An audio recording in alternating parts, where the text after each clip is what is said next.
Kau kuliah sama Ki? Shit. Little brothers are getting crushed. Is that supposed to be? That's a part of it. ඒක එතනට යන්න නැතුව එමු.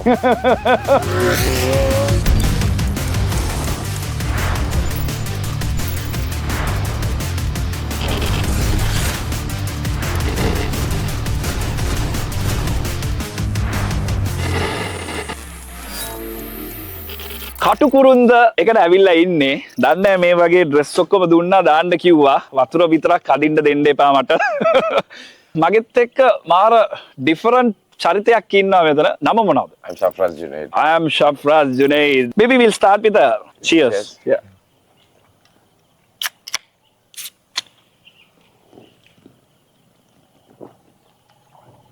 Great as always, isn't it?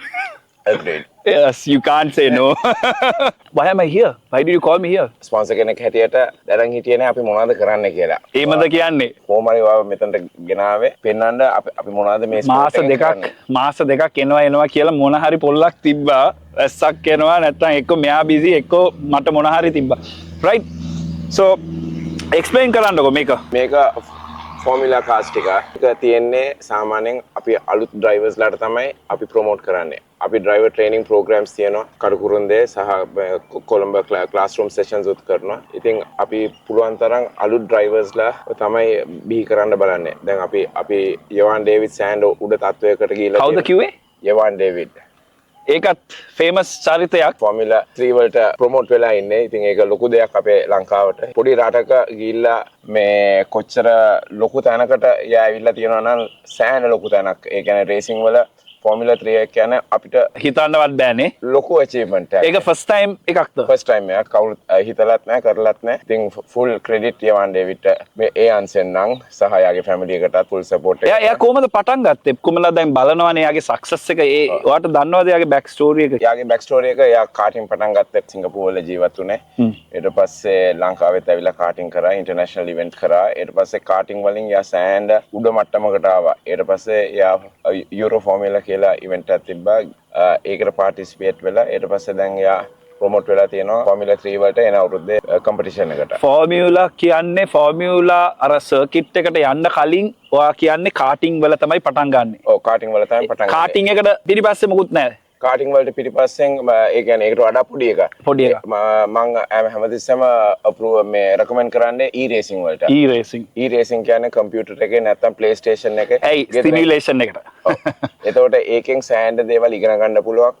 මේ lines ඉගෙන ගන්න පුළුවන්, breaking ඉගෙන ගන්න පුළුවන්, සෑහෙන ලෝ කොස්ට් එකෙන් ඉගෙන ගන්න පුළුවන්. සාමාන්‍ය මේවට හයි කොස්ට්. හරි. ඔයා දැන් කොස්ට් එක කතා කරන්නේ දැන් කියමුකෝ දැන් ලාංකිකයන්ට දැන් ගත්තනම් මාස් කට්ටියට දැන් ආසාවක් තියෙන්න පුළුවන් ගම්මේ කොහේ හරි ඉන්ටර්නෙට් කඩේට ගිහිල්ලා මේ රේසිං ඔක්කොම කරලා එයාටත් දැන් ආසයි මේක කරන්න. හැබැයි ඒ බරිය එක ගැප් එක කොහමද අපි අඩු කරන්නේ? දැන් ෆයිනෑන්ෂියලි ඔයා දැන් කිව්වා මේක කොස්ට් එක වැඩි කියලා.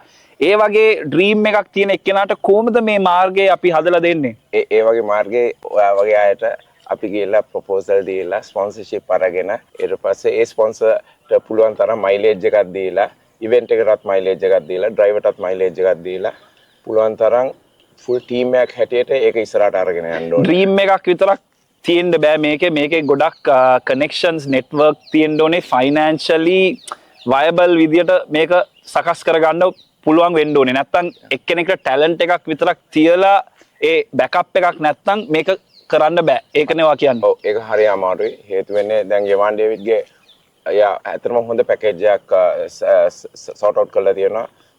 හොඳ බැකින් එකක් ඇවිල්ලා තියෙනවා. නිකන් බැකින් දෙන්න බෑනේ. ඒ වගේ හොඳ ටැලන්ට් එකක් උත් වෙන්න ඕනේ. අර රිටර්න් ඔන් ඉන්වෙස්ට්මන්ට් එකේ පැත්තෙත් බලනවානේ. ඔව්.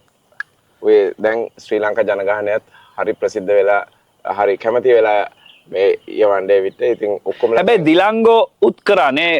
ඔව් දිලංගත් කරා මේ යා සෑහෙන දුරට එයාගෙත් ලොකු ස්ටෝරි එකක් තියෙනවා. ජපාන් වල ගිහිලා කට්ට කාගෙන මේ යාත් හරි අමාරුවෙන් ඒ කියන්නේ 80s වල හරි අමාරුවෙන් යා දිව්වේ. යා ගිහිල්ලා ජපාන් වල දුවලා ඒතකොට මැලේසියා ඒතකොට ලැම්බෝගිනි සර්කිට්ස් ටික දුවලා. ඉතින් යාත් සෑහෙන බලන්න පුළුවන් රේසින් ඩ්‍රයිවර් කෙනෙක්. ඉතින් ඒ වගේ අපේ ඩ්‍රයිවර්ස්ලා 3-4 දෙනෙක්ම ඉන්නවා. එෂාන් පීරිස්. එයා මගේ යාළුවෙක්. රයිට් අපි මේකට ඇතුළට බීලා බලමුකෝ කොහමද තියෙන්නේ කියලා. So let's sit on this and maybe continue the chat. How do I get in? First you wear a suit. Okay. How do I wear this? Put the zip down. Hey, I can't put my zip down, man. What are you saying? See, your dad is also there.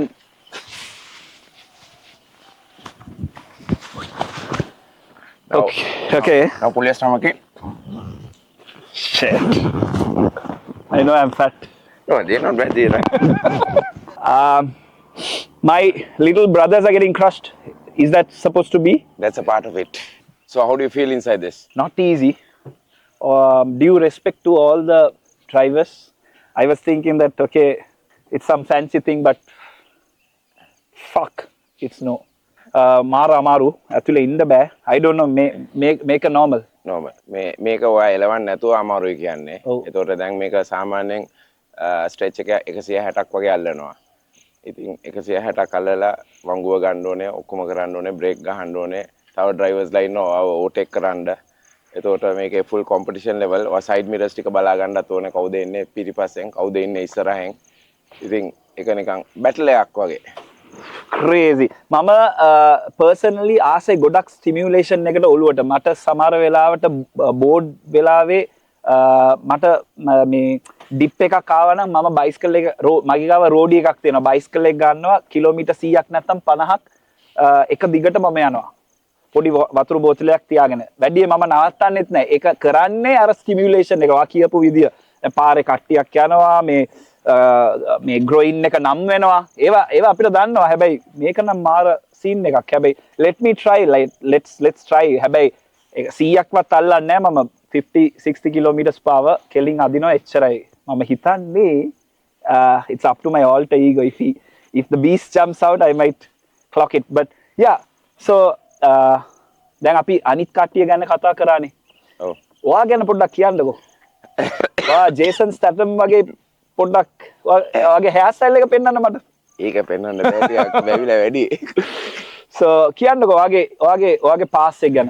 මගේ pass එක love stories නෙමෙයි please. ගිය episode එකේ දිනෙල් වල්පොල යාගේ love story කතා කරලා ඒක viral වුණා. ඒවා love stories නෙමෙයි. ඔයාගේ මේ රේසිං කරියර් එක ගැන. මම රේසිං මගේ බෑග්ග්‍රවුන්ඩ් එක ඇත්තටම මම බයික්ස් වලින් පටන් ගත්තේ. මගේ most passionate එක තමයි රැලිස් දුවන්න. Okay. ක්‍රොස් කන්ට්‍රි රැලිස් දුවන්න. ඉතින් මම බයික්ස් වල ස්ටාර්ට් එකේ රැලිස් දිව්වා. ඒ අතරේ මම හිල් ක්ලයිම්ස් දිව්වා. හිල් ක්ලයිම්ස් කියන්නේ අපිට තියෙනවා මහගස්සර රදල්ල එහෙලියා කන්ද වගේ හිල් ක්ලයිම්ස් කල් තරඟ. ඒ කියන්නේ fastest timing හිල් එකට උඩ නගින්න. ඒකේ මම සාමාන්‍යයෙන් මගේ කාලේ තියෙනකොට ඔක්කොම රෙකෝඩ්ස් ටික මගේ අතේ තිබ්බේ. Shit. What was your age? ඔයාගේ වයස කීයද? I think till about 35 I was 35 වෙනකන් මම ඔයා දැන් තාම 38යි නේ? ඒක එතනට යන්නේ නැතුව ඉමු. No worries. හරි. කියන්නකෝ 35. ඔයා 35 වෙනකන් ඔයා ලංකාවේ රෙකෝඩ්ස් කරන්න පුළුවන් ප්‍රමාණයක්ම ඔයා ඔක්කොම කරා. ඔක්කොම කරා. හරි. ඊට පස්සේ gradually cars වලට බැස්සා. ඊට පස්සේ මම දිනේෂ් දේර්ගොඩත් එක්ක international rallies දිව්වා co-driver හැටියට. Right. China, Japan, Malaysia. ඊට පස්සේ මං ගිහිල්ලා ඉන්දියාවේ international rally එකක් දිව්වා. ප්‍රශ්නයක් නැහැනේ මම මේකේ ඉඳලා ඔයාව ප්‍රශ්න නැහැ. මේ disrespectful වගේ නෙමෙයි මේක මට එළියට එන්න අමාරුයි ඒ නිසා තමයි මම මෙව ඉන්නේ but yeah go ahead yeah ඉන්දියාවේ international rally එකක් දුවලා මම overall third ආවා ඒකේ. හැබැයි මේවා ඇයි ඉන්ටර්නෙට් එකේ පදිංචි වෙලා නැත? මම සාමාන්‍යයෙන් හිතන්නේ අර එක්කෙනෙක්ගේ ඉන්ට්‍රස්ට් එකක් අනුව තමයි මේ ස්ටෝරීස් ටික දුවන්නේ. මට ඒක ඔයාගේ අංශෙන් තියෙන්නේ. ඒක ඔයාගේ සෝෂල් මීඩියා අංශෙන් තියෙන්නේ.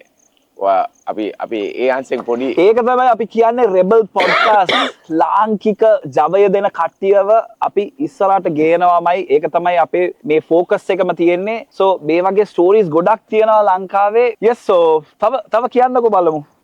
ඊට පස්සේ මම ඉන්ටර්නැෂනල් රැලිස් දිව්වා සෑහෙන්න. ඒ අතරේ මගේ පුතා ටිකින් ටික ලොකු වුණා. හරි දැන් ඔයාගේ ගැන ඔයා කතා කරානේ පොඩ්ඩක් අයින් වෙන්න බලමු. පුතාව පෙන්නන්න. අර ඉන්නේ පුතා. What's a good name, buddy? My name is Adam Junaid. Okay, how do I call you? Adam or Junaid? Adam. Forget that you have your dad behind you. Do you hate this sport or do you love it? I love it. I thoroughly enjoy it also. Why? Did your dad force you or you just... No, during COVID, I had a simulator at home. Hmm. Just from there, I just developed the love for the sport. Okay. What were the challenges you faced when you just got into a car like this? It was all new to me. I have to first learn how to drive manual, and I had to learn how to drive with extra pedal also, and I had to learn to drive without any assistance, driver assistance. There's no power steering, there's no ABS. Right. We have to learn how to put load into the brakes and brake. Hmm. So those were all difficult stuff. So you were 15 years and you had to go through all that and also make sure that you studied at school without creating an issue for your parents. Okay, so when you get inside this little formula, what goes to your head? In fact, in your mind, do you want to like take over the world? Like you're getting in, do you think about your parents or you want to make them proud or you just want to be the best? You just want to conquer the whole racing track? Not to crash. Not to crash. Okay, so there is fear in you. You think that fear is going to help you or slow you down? It will help me because I'll be more cautious on where I go, but I'll still push to the fullest I can push. So that means you're talking about calculated risks, Yeah. not just going blindly like a maniac. Yeah. You think people drive like maniac in the circuit or there are like a mix of everyone? There's a mix of both. Some people are completely maniac, some people are very safe, and then there's the middle between both of them. Do you think the middle helps or being a maniac helps? Being in the middle helps. Are you sure? Yes. How many championships have you won? Being in the middle? I won one karting championship. Okay, so then that means the tendency is high to be on the middle. Yeah. Right, I get it. Right, interesting. So, what are your future plans? My future plans, next week I'm going to India for the JK Tyre Novice Cup. I have 2 Katukurundas back to back and I'll be taking part in both of them. So, any advice for young racers out there? Racing has become more popular because of Evan David. He's driving a Formula 3. So if you want to do like a Sri Lankan version, join Mora Racing. I think it's time for us to take this beast to the circuit.